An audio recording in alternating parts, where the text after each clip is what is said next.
Assalamualaikum warahmatullahi wabarakatuh. Berjumpa kembali di program Suara Perempuan Muslimah.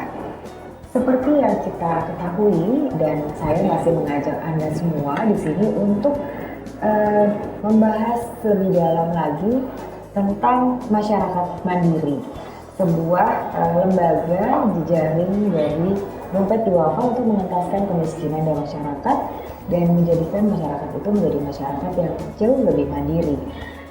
Seperti kita tahu bahwa keberhasilan program-program masyarakat mandiri pasti ada penentunya dan salah satu ujung tombaknya adalah peranan pendamping. Di samping saya telah hadir Mbak Yuliani Dewi. Assalamualaikum Ya, Mbak. Waalaikumsalam warahmatullahi. Mbak Yuli, saya panggilnya Mbak Yuli ya. Iya, Mbak Yuli. Mbak Yuli ini adalah salah satu dari pendamping di masyarakat mandiri. Iya. Mbak Yuli, menjadi tadi masyarakat mandiri, kita semua tahu di episode-episode sebelumnya juga dijelaskan bahwa peran pendamping ini sebenarnya ujung tombak suksesnya program dari masyarakat mandiri. Begitu, itu benar ya Mbak? Gitu. Jadi kalau mudah-mudahan ya insya Allah. Dan pastinya para pendamping yang terpilih ini pun dibekali oleh banyak ilmu yang kelak nanti bisa dibagikan kepada para mitra. Ya, Begitu. Nah, sebelum kita membahas lebih dalam lagi ilmu apa sih sebenarnya yang dibekali oleh Dompet Duafa kepada para pendampingnya, kita juga ingin tahu sejak kapan Mbak Yuli ini berperan sebagai pendamping di masyarakat mandiri. saya pertama kali ya masuk masyarakat mandiri gitu kan. Bagian program pendampingan masyarakat itu pada pertengahan Mei. Pertengahan Mei tahun 2013 ini, jadi masih baru ya. Sampai sekarang Juli ya udah masuk 3 bulan gitu. Nah saya pas lulus kuliah gitu, saya memang pengennya sih bekerjanya gitu kan, bukan bekerja maksudnya merealisasikan ilmu saya gitu di bangku kuliah itu di lembaga-lembaga yang memang lembaga sosial. Waktu itu apa Mbak? Ya. Ininya apa? Majornya, pilihannya pada saat kuliah dulu apa? Jurusannya? Oh, saya jurusan akuntansi syariah. Terus saya memang memilih gitu kan Dompet Duafa sebagai nanti gitu kan saya di sana gitu merealisasikan apa yang tempat berkarya, tempat berkarya gitu, jurusan akuntansi gitu. Tapi ternyata Dompet Duafa gitu kan memberikan pilihan lain kepada saya. Di antaranya adalah pilihan menjadi seorang pendamping masyarakat gitu. Bagian program ya, program pendampingan masyarakat. Nah di sini saya berpikir kembali gitu, wah amanah sebagai pendamping masyarakat itu subhanallah gitu, luar biasa. Menjadi pelayan masyarakat, menjadi fasilitator masyarakat itu bukan hal yang mudah gitu. Ini adalah tantangan buat saya. Maka dari situlah gitu karena saya berniat gitu kan. Saya berniat bekerja di masyarakat mandiri Dompet Duafa sebagai pendamping masyarakat dengan perasaan bangga gitu dan dikasih amanah ini gitu. Maka saya memilih masyarakat mandiri sebagai pendamping masyarakat. Jadi waktu itu tawaran dari Dompet Duafa langsung diterima sama Mbak Yuli? Iya, langsung saya terima. Gitu. Jadi Mbak Yuli belum sempat akhirnya untuk mengenyam dapat kesempatan sebagai seorang akuntan di tidak juga. Ternyata menjadi seorang pendamping masyarakat itu di dalamnya itu jauh banyak yang harus dipelajari. Misalnya akuntansi di koperasi, misalnya koperasi ISM di zona Madinah yang sekarang sudah ada, itu laporan keuangannya itu masih berantakan. Gitu. Jadi Mbak Yuli sendiri sekarang mendampingi di bidang tadi kan dijelaskan juga di episode sebelumnya itu ya oleh Mbak Munifah bahwa program-programnya itu banyak sekali Mbak. Ada nanti tolong saya dikoreksi ya kalau salah. Ada koperasi, kemudian ada industri kreatif gitu ya, lalu ada warung anak sehat, dan kemudian wanita nelayan. Kalau Mbak Yuli ada di mana posisinya? Saya di sana posisinya ada di koperasi. Di koperasi, jadi mendampingi koperasi. Oh, jadi akhirnya Mbak Yuli hari pertama itu sudah langsung masuk koperasi. Iya. Kalau nggak salah koperasinya namanya Ikhtiar Swadaya Mitra. Di situ Mbak Yuli bertanggung jawab untuk mendampingi mereka. Iya, mendampingi dari segi akuntansinya, laporan keuangan, dari Artinya dari manajemen koperasi itu sendiri. Saya gitu ikut membantu di sana gitu.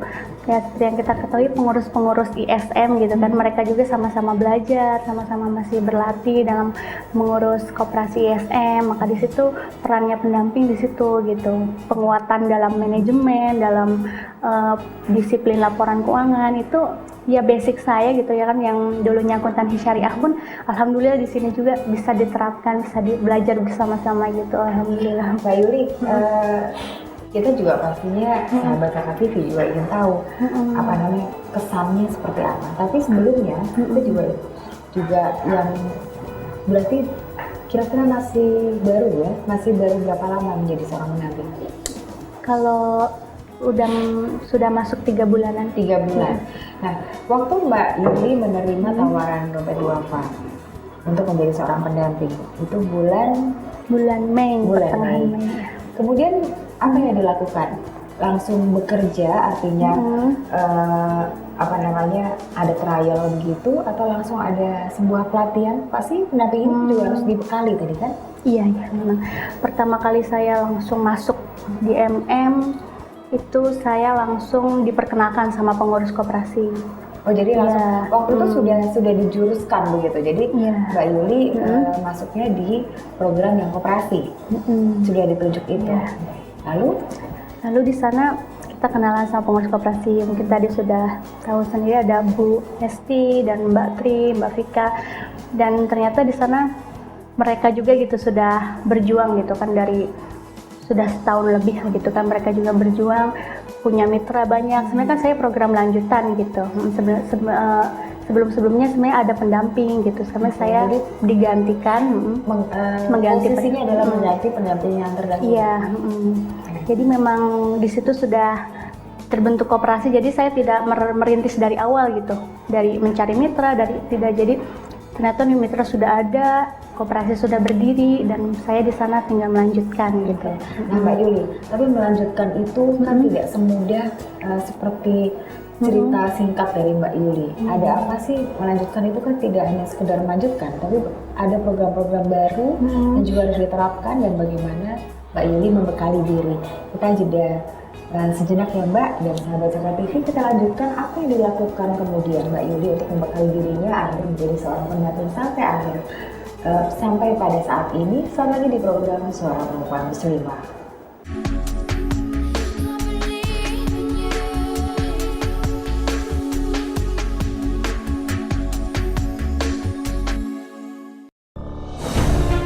Ketika keindahan dunia merebak keselarasan, berbagi kemesraan. Ketika sejuta tangan merangkai kebahagiaan dalam kehidupan yang harmoni. Ketika zakat Anda wujudkan indahnya dunia.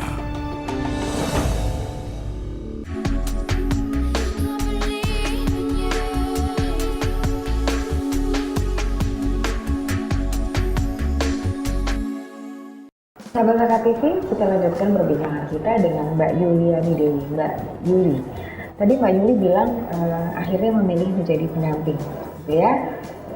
Seperti apa sih sebenarnya pembekalannya? Pasti kan juga harus, karena ini kan ujung tombak dari suksesnya masyarakat mandiri, Mbak. Dibekali apa saja? Jadi di sini dompet duafa ya, dalam jejaringnya masyarakat mandiri membekali para pendamping masyarakat ini, diantaranya bagaimana sih cara kita melakukan pendekatan gitu kan kepada masyarakat gitu. Terus bagaimana cara kita mensosialisasikan program kita di tengah-tengah masyarakat gitu kan. Nah setelah itu bagaimana sih tahapan-tahapan proses gitu pendampingan nanti setelah kita terjun ke lapangan itu seperti apa, itu semuanya dijelaskan pada saat pelatihan pendampingan masyarakat seperti itu. Tapi apa namanya, satu orang pendamping gitu, itu dia punya batas atau punya jatah untuk mendampingi berapa mitra? Setahu saya satu pendampingan masyarakat itu jatahnya targetnya 100 mitra. 100 mitra. Sementara Mbak Yuli ditugaskan menjadi pendamping itu di zona Madinah ini sekitar ada 4 desa ya Mbak ya? 4 desa, ada Desa Jabon, Desa Kampung Anyar, Desa Jampang, dan Desa Iwul. Gitu. Dan itu semuanya ada, kalau tadi Bu Esi cerita ada 200 mitra. Iya, 200 mitra. Nah ini 200 mitra ini pekerjaan Mbak Yuli setiap hari itu mendampingi mereka ini secara langsung atau hanya menunggu pada saat ada report atau bagaimana Mbak? Jadi dalam 1 minggu ini masa kerja pendamping dari Senin sampai Jumat, setiap misalnya hari Senin nih kita ada pendampingan atau ada pertemuan, istilahnya pertemuan mitra ya masyarakat. Di satu desa itu satu mitra, maksudnya satu kelompok mitra. Ada juga satu desa itu berapa kelompok mitra gitu kan, saking banyaknya kelompok gitu kita disatukan gitu dalam sebuah pertemuan gitu. Seperti itu 200 mitra dalam 1 minggu mitra. iya. Oke. Mbak Yuli sendiri asalnya dari mana? Saya asal dari Sumedang, Jawa Barat, Sunda. Sumedang, Jawa Barat. Berarti Mbak Yuli dulu tinggalnya orang tua semua juga di Sumedang? Orang tua semuanya di Sumedang. Jadi yang di Jakarta atau daerah Jabodetabek ini Mbak Yuli sendiri? Iya, tapi ada juga keluarga jauh gitu. Keluarga jauh. Tapi Mbak Yuli tinggal, satu kewajiban pendamping kalau saya tidak salah, harus tinggal bersama dengan mitra. Iya. Dan itu Mbak Yuli lakukan?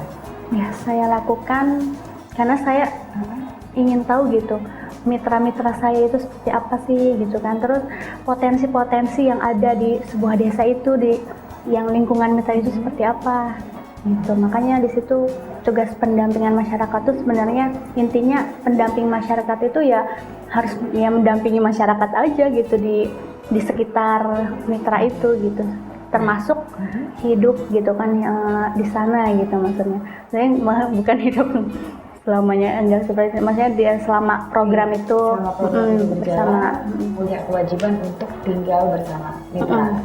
Nah, memilih mitra di mana Mbak Yuli atau para pendamping lainnya juga bisa ikut tinggal di rumah mitra itu yang memilihkan dompet duafa atau masyarakat mandirinya, atau boleh kita sendiri sebagai pendamping? Ya, itu kita sendiri boleh. Boleh. Iya, memilih gitu tempat tinggal nanti mau di mana gitu, mau di mitra desa mana gitu, itu dari koordinator program sendiri diserahkan lagi kepada pendamping masyarakat. Oke. Tapi ada batasannya Mbak, misalnya ya boleh, tapi yang harus diperhatikan adalah ini gitu misalnya.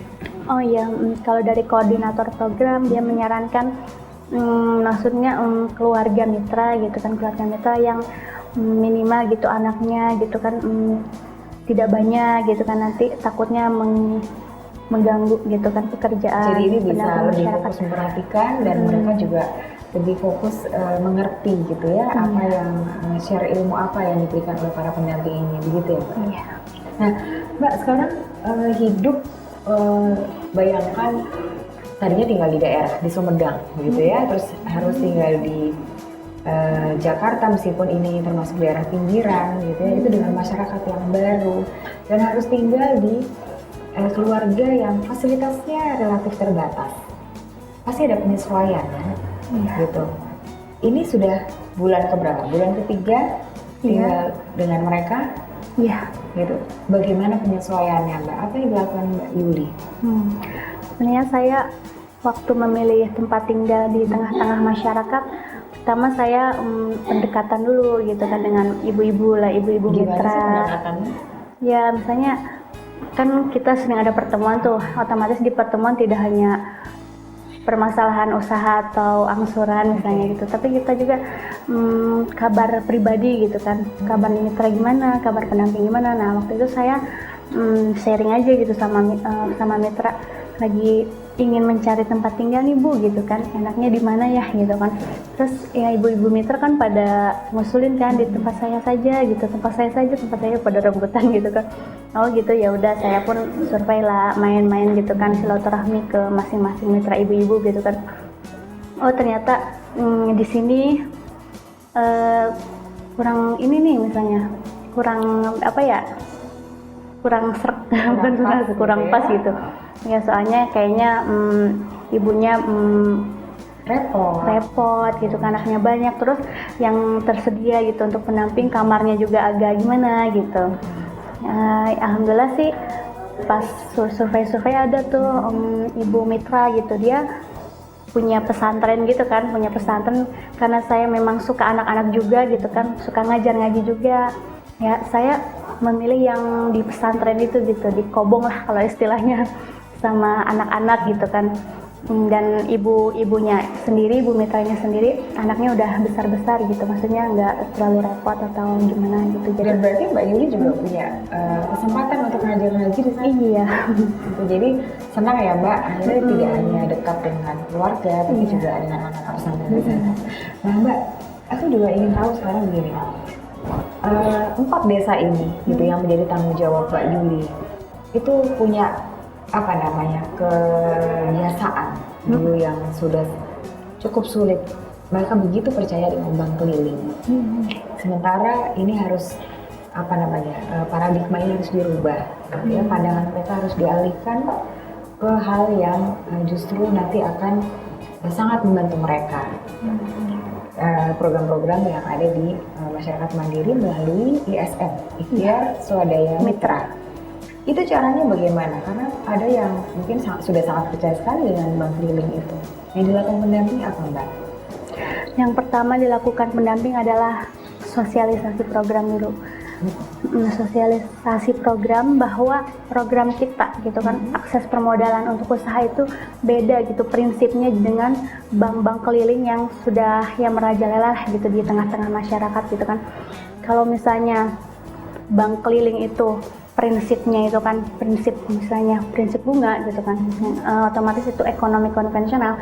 Nah karena kita memang mensosialisasikan ekonomi syariah juga gitu, maka dari situ pendamping masyarakat harus bisa meyakinkan masyarakat bahwa bank keliling gitu kan, yang memang di dalamnya ada prinsip riba gitu kan, bunga gitu kan, pinjam uang ada bunganya berapa persen, dan itu ya mencekik mereka sendiri, mereka juga sebenarnya menyadari itu gitu kan.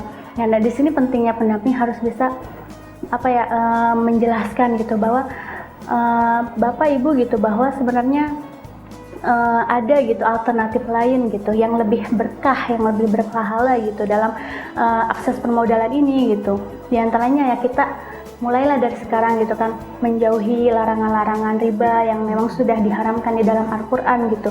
Ya salah satu alternatif dan solusinya insya Allah itu ya melalui ini program akses permodalan dari Dompet Duafa yang memang berlandaskan ekonomi syariah. Nah Mbak, itu berarti pastinya pendamping dan ini terutama untuk Mbak Yuliani harus sabar gitu ya. Kita lanjutkan sesaat lagi ya Mbak.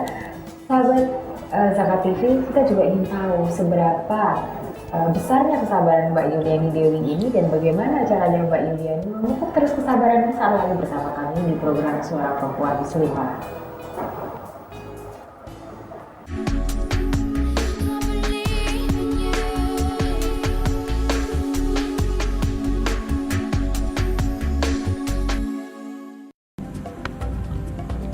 Semangat kemenangan harus berasal dari sportivitas yang datang dari hati. Saya Bawang Pamungkas, saya zakat di Dompet Duafa. Keluarga adalah sumber inspirasi saya. Kehangatannya datang dari hati. Saya Inneke Kusharawati, saya zakat di Dompet Duafa.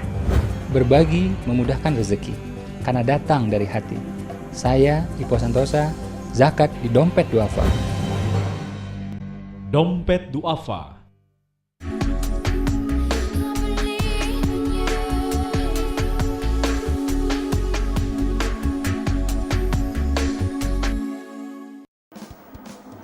Sahabat Zakat TV, kita juga ingin tahu bagaimana caranya Mbak Yuli memupuk kesabaran, gitu ya Mbak, karena sepertinya dari ceritanya tuh pasti nggak cuma bisa mendampingi, tapi kan ini banyak adaptasi yang dilakukan. Mbak Yuli sendiri, kalau boleh jujur, Mbak Yuli merasa cukup sabarkah menjadi seorang pendamping, meskipun baru ya Mbak, masih 3 bulan? Iya, cukup sabar kalau menurut saya. Cukup sabar, tapi apakah bekal kesabaran yang sekarang ini dirasakan sudah cukup atau masih perlu ditingkatkan lagi kesabarannya? Ya. Kalau menurut saya sih sabar itu ya mesti harus apa sih ditingkatkan gitu kan. Soalnya soalnya kan permasalahan masyarakat itu tidak hanya di situ saja, selalu ada masalah baru gitu yang harus kita selesaikan bersama, harus kita benar-benar sabar gitu. Jadi ya memang harus selalu dijaga gitu kesabaran itu. Dari 4 desa ini Mbak, 200 mitra itu tersebar kan? Paling banyak itu dari desa mana? Desa Babakan Seberang, komunitas unggulan ikan gitu. Memang memproduksi ikan. Mereka memproduksi ikan. Permasalahan yang paling berat apa? Atau yang sampai sekarang masih menjadi PR dari teman-teman di ESM? Teman-teman di ESM. Bukan tidak hanya di ESM ya, tapi di masyarakat mandiri. Itu apa? Permasalahannya yaitu kurangnya rasa tanggung jawab para mitra gitu dalam menghadiri pertemuan gitu kan. Dalam berpandangan bahwa kewajibannya itu memang kalau bisa gitu harus dilunasi gitu kan dalam bentuk pertemuan itu, ya minimal dia harus aktif pertemuan. Tapi kadang di sini jarang masih banyak gitu mitra yang harus disadarkan dalam pertemuan itu gitu. Oh, ini berarti mitra yang pernah mengajukan pinjaman ke koperasi kemudian macet gitu ya, ada permasalahan gitu. Jadi mereka gimana tadi menghindari datang ke pertemuan? Iya. Kebanyakan mereka itu kan mungkin karena mereka malu. Iya, bisa jadi faktor masalah mereka tidak menghadiri pertemuan karena tidak bisa mengangsur, terus mereka malu untuk datang ke pertemuan gitu. Dan itu adalah PR terbesar ya. Tapi selama ini gimana Mbak? Dari 200 orang ya, dari 200 mitra itu yang kira-kira kasus macetnya itu ada di berapa persen dari 200 itu? Macetnya sekitar 30% gitu, dan itu kan angka itu harus diminimalisir ya. Sekarang ikhtiar yang sudah dilakukan oleh ISM sendiri apa? Melalui para pendamping pastinya ya. Pendekatan kepada mereka seperti apa sih? Ya pertama kami gitu kan pendamping plus ISM ya, pengurus ISM gitu, bersama-sama gitu mengajak kembali gitu para mitra untuk menghadiri pertemuan, karena sebelumnya dia tidak aktif pertemuan, otomatis kita jarang ketemu kan. Maka dari itu pendamping masyarakat beserta pengurus ISM silaturahmi lah ke rumahnya. Kita silaturahmi ke rumahnya bukan karena niatan mau menagih bukan, tapi di sini kita jelaskan gitu kan, kita ingin bersilaturahmi gitu sama mitra sudah lama tidak ketemu gitu kan, ke pertemuan. Terus kita udah cair lah suasananya, terus kita tanya kenapa gitu kan, ada kendala apa bapak atau ibu tidak menghadiri pertemuan gitu kan, dan lain sebagainya gitu, pertanyaan-pertanyaan. Nah ternyata setelah kita melakukan pendekatan seperti itu, banyak gitu sebenarnya masalah yang dihadapi mitra gitu, kenapa dia tidak hadir pertemuan. Nah dari situ kita baru tahu, oh ternyata mitra nggak datang karena seperti itu, tidak datang ke pertemuan karena seperti itu. Jadi kita tahu gitu, kalau kita sudah tahu titik masalahnya seperti apa, nah nanti kita bisa memberikan saran atau solusi gitu. Oh ya Pak, ya udah Pak gitu kan, Bu kedepannya begini gitu kan. Biasanya keputusan atau saran yang akan dijadikan solusi para mitra untuk menyelesaikan permasalahannya itu pasti kan harus seperti di ACC dulu. Itu langsung saran-saran ini tadi, solusi-solusi ini tadi harus diperiksa dulu oleh BP Duafa atau manajemen MM-nya sendiri, atau sudah boleh diputuskan oleh pendamping bahwa ini adalah cara yang terbaik. Iya, kita seminggu sekali juga kadang ada rapat gitu, sharing aja lah gitu sama pihak MM gitu kan, dan saya pihak pendamping masyarakat sebagai penengahnya gitu lah. Di situ juga mereka mengasih masukan gitu kepada kita sebagai pendamping dan pengurus. Oh ya udah, lebih baiknya seperti ini gitu, agar mitra lebih baik lagi gitu. Ya itu tidak terlepas juga dari koordinasi dompet duafa masyarakat mandiri pusatnya gitu.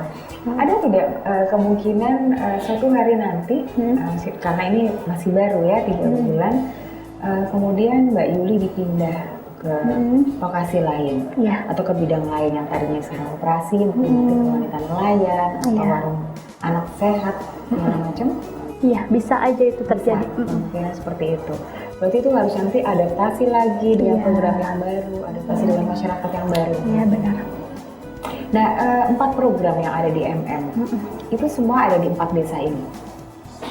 Untuk program itu ya, Semua ada ya? kecuali yang wanita nelayan kan. Kecuali karena kita itu daerah ini bukan daerah pesisir ya, Mbak. Iya. Tapi kalau yang warung anak sehat ada semua ada di sini. Kalau untuk di zona Madinah, warung anak sehat belum. Dia khusus di Jakarta Barat kalau tidak salah, warung anak sehat. Jadi yang ada di zona ini koperasi dan industri kreatif. Industri kreatif ya. Industri kreatif, dan itu kalau industri kreatif pendampingannya juga disejajarkan sama dengan koperasi atau ada pendamping lain? Sama dengan koperasi. Sama dengan koperasi. Jadi Mbak Yuli juga ikut melihat bagaimana mereka berkreasi, bagaimana mereka perlu untuk ditingkatkan lagi kreativitasnya begitu. Nah, Mbak, tapi kan tadi kan basicnya tuh sebenarnya akuntansi. Iya. Tapi sekarang lebih banyak ke kemanusiaan, pendekatan psikologis kepada mereka. Apakah Mbak Yuli juga membekali dengan membaca-baca buku psikologi begitu?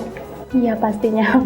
Saya membekali juga dengan itu. Bagaimana sih, misalnya aja kan seorang pendamping masyarakat itu harus juga mempunyai jiwa entrepreneurship, pengusaha kan.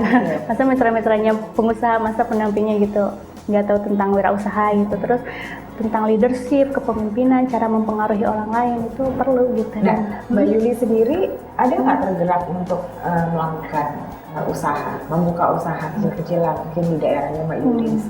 Iya, tentu saja.